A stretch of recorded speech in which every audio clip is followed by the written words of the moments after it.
gulai lemak cili api, itik salai. Kita blender kunyit hidup dengan cili padi, tak payah bawang tau.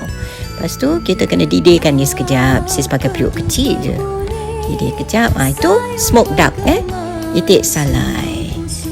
Dah mendidih macam tu, kita masukkan air sikit.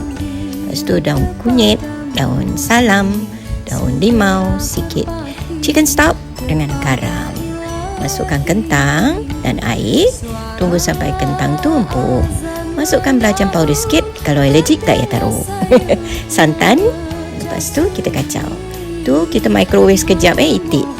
Then masukkan asam keping, and itu itik dia lah, dah microwave sekejap. Masukkan dalam kuah. Kacau lagi, and siap. Serai titik-titik siap untuk didangkan. Selamat cuba. Dadah.